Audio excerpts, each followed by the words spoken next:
Le micro qui va bien.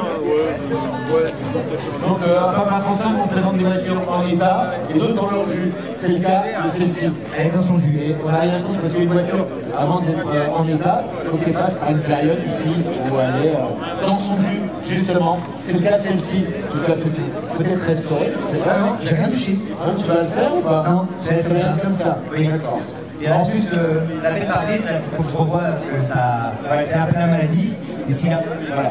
Tu sais quand tu as ça, tu prends un tournevis, ouais, tu passes à travers. il y a des chances. Voilà, en face à restaurer. Alors tout à l'heure on parlait de la voiture quand tu es arrivé. Bon, c'est pas un toit en vinyle. Oui, C'est un toit peint façon vinyle. Et ça c'est pas d'origine bien sûr. non, c'est pas d'origine. Alors là, on va d'abord rappeler l'histoire de la 104. On va rappeler ensuite. Oui. Alors la 104, on va demander au public. Elle est sortie en quelle année? 72. Ah non! Bien! En même temps qu'une autre voiture célèbre. La LN, La R5. La R5, La R5, la concurrente. Donc à l'époque, Renault et Peugeot, bah, ils sont un peu au coude à coude hein, au niveau des ventes. Et ils vont sceller un accord. Alors c'est pas officiel, c'est entre eux. Donc Renault va sortir la Renault 5, 3 portes. 3 portes en 72. Et Peugeot va sortir, il y en a une là-bas. Une Peugeot, 5 portes. 4 portes. Oui, pardon, 4 portes. Il y a eu la balle avant. Ouais, 4 portes. Et comme quoi, on dit, voilà, Renault, nous on fait une 3 portes, et vous allez faire une 4 portes. Ça, deux modèles différents. Mais Peugeot, très vite, va sortir un haillon. Et comme il y a un accord avec Renault, ils vont, on va dire, ils vont ruser, ils vont sortir une version coupée. Donc là, on a une 3 portes. Parce que contrairement aux premières 104 qui avaient une malle, hein, pour ceux qui ont connu les premières 104, hein, il n'y avait pas de haillon, il y avait une malle, ça s'arrêtait là. En fait. Par contre, sur le coupé, je ne sais pas si on peut ouvrir, eh bien on a un petit haillon. Alors, le seuil est assez haut quand même, mais c'est un haillon. Donc ils ont contourné le problème chez Peugeot. Alors, cette voiture, elle va évoluer. On va avoir des versions très très sportives. D'ailleurs, il y en a une qui est arrivée tout à l'heure, je l'ai vue, une ZS1 et une ZS2. Et ça, on arrivera à peu près 90 chevaux sur les ZS2. Le ZS, c'est 72 chevaux. Ouais. Et après, on passe à 80 chevaux. Alors, celui-ci, c'est un Balkan 104. Il n'y a pas de L, de GL. C'est le ZR. D'accord. Donc, un petit moteur. 1 litre, 1 litre, 55 chevaux. quand même, c'est comme ça. 55 chevaux, c'est déjà pas mal. Il faut le claquer, voilà. Donc celle-ci, elle est de quelle année? Je ne t'ai pas demandé. Elle est de janvier 82. Ah oui, donc on est dans les dernières versions, parce que les 104, elles sont sorties à la fin des années 80. 87. 87. C'est le dernier modèle. Dernier modèle. Mais pour le coupé aussi, pareil, ça a suivi. Pareil. Hein, je vous rappelle en parallèle, donc, parce que la 104, 4 portes, elle a évolué ensuite en 5 portes, comme celle qui est là-bas, à partir de 76, 77. Et le coupé va suivre en parallèle la même carrière que la 104. Alors c'était bien, pourquoi? Parce que cette voiture, elle est beaucoup plus courte que la version. Oui, elle est très compacte. Très compacte. Oui. Voilà. Pour se carrer, par exemple, en ville, c'est beaucoup plus facile. D'ailleurs, cette voiture, elle va avoir une suite historique chez Citroën. On va demander au public. Oui. La LN. Elle va avoir une La suite. LN. La LN. Ouais. La LN, c'est, je crois, la même base. Oui. Enfin, il y a eu 3 modèles. La LN, Elena. la Elena, la Peugeot 104 et la Talbot Samba. La Talbot Samba. Mais encore un vêtement différent. Oui, mais c'est les pare-chocs qui changent. C'est juste la façon des pare-chocs qui Alors changent. c'est vrai que la 104, elle a vraiment une carrière assez incroyable. Pas mal. C'est vrai que la Samba coupée et cabriolet. Oui. Hein. D'ailleurs, il y a une version cabriolet de cette voiture également. Ouais, mais je l'ai jamais vu. Moi, j'en connais une. J'en connais une qui est en restauration, du côté de la Baule. C'est un carrossier qui faisait ça, j'ai oublié le nom. Alors, je me permets de le mettre d'abord. Donc, on retrouve l'esprit Peugeot. Hein, ceux qui ont des 204, il y en a ici un comme Bruno qui est par là. On retrouve le même style, c'est-à-dire moitié sky, moitié tissu. On a une banquette aussi à l'arrière. On a de la place d'ailleurs pour les gens. Oui, On pourrait penser que on pourrait penser que vu l'empattement beaucoup plus court, je ne sais pas combien il y a de différence en empattement hein, entre la berline, mais quand même beaucoup plus court, on a quand même de la place à l'arrière. Ils ont juste sacrifié le coffre. Voilà, le coffre est vraiment étudié. Mais c'est vraiment une voiture qui s'adressait peut-être à un public féminin à l'époque. Alors je vais ouvrir, voilà, pour qu'on voit le tableau de bord. Donc à l'époque, hein, chez Peugeot, pas de fioriture, c'est simple, c'est efficace, mais simple. On a deux compteurs ronds ici, donc le compteur de vitesse. On n'a même pas de compteur journalier d'ailleurs. On a juste la jauge à essence et puis quelques témoins. Voilà, c'est basique. 2-3 interrupteurs, ça c'est obligatoire parce que vous savez que les feux, comment on dit ça ? Les warnings, on va le dire en anglais. Les warnings, les feux stop, voilà. Les warnings ont été obligatoires à partir de quelle année sur les voitures françaises ? 72. Je crois que c'est 74, moi. Mais bon, c'est à cette époque-là.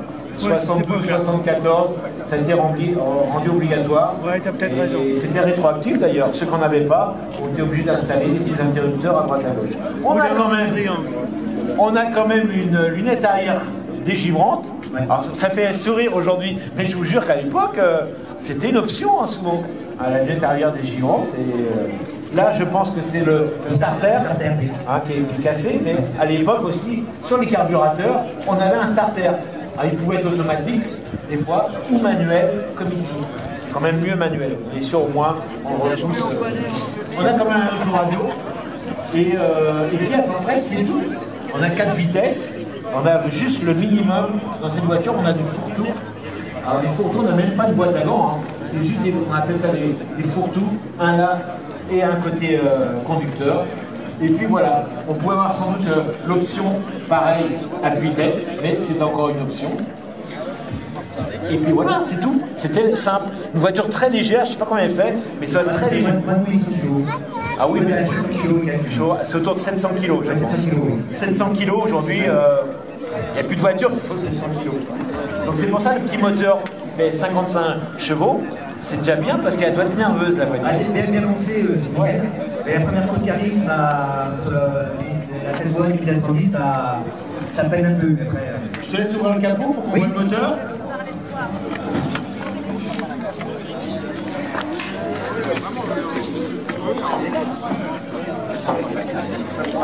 Alors, il va enlever la roue. Alors la roue elle tient pas comme ça, si. Il y a un système de verrouillage, normalement, mais là tu l'as posé. Alors ce moteur, il y a beaucoup à dire sur ce moteur. J'en ai déjà parlé sur d'autres versions. Regardez ce moteur. Qu'est-ce qui vous vient à l'esprit quand vous regardez ce moteur? Déjà on peut mettre la roue dessus. C'est qu'il y a une raison. Pourquoi on peut mettre la roue? Dans l'autre sens. Ah, les transversales, ça c'est sûr. Mais chez Peugeot, il y avait déjà la 204, c'était déjà transversal. Mais celui-ci, c'est encore autre chose. Qu'est-ce qu'il a? Il est couché. Original. Il est couché. Ah voilà. C'est le propriétaire. Et bien le moteur il est à plat. C'est-à-dire que le moteur, au lieu d'être comme ça, vertical, donc transversal, hein, il est couché. On appelle un moteur couché. Toujours un 4 cylindres en ligne, mais il est couché. Le moteur fait une toujours couché. Je rigole. Et comme il est couché, ça a permis de mettre la roue de secours. La partie la plus haute, vous voyez bien, c'est le carbu. Et le moteur, ben, regardez, on voit le bloc. On voit très bien le bloc là, ici. Hein, le carter du bloc. Ah ouais. Au lieu d'être vertical, il est couché. Ça c'est... alors vous voyez, le cache-culbuteur, ben, il est là. C'est original, hein. Bon, le carter, lui, il a été mis en dessous quand même, parce qu'on ne pouvait pas mettre le carter en bout. Il est quand même en dessous. Mais voilà, le cache-culbuteur, il est là. La culasse, le bloc, couché. Comme s'il était tombé, à la renverse. Alors, je ne vous dis pas, quand il faut changer un joint de culasse, c'est un peu compliqué. Par contre, au niveau de la hauteur, on gagne un maximum de hauteur en faisant ce... Par contre, pour les mécanos, c'était pas toujours simple. Hein, c'était assez compliqué. Voilà ce qu'on appelle un moteur couché. Transversal, 4 cylindres, couché. Ah, la boîte de vitesse, c'est un technomoteur. Ouais. Donc, elle est où la boîte alors? On descend le moteur, tu descends en même temps. On descend tout le... Et du coup, la lubrification de la boîte de vitesse se fait par l'huile moteur. D'accord. D'ailleurs, les premières 205, C'est pareil. 205 avaient encore ce le même type moteur. de moteur. Le même moteur. Voilà, c'est un moteur qui est utilisé pas mal chez Peugeot.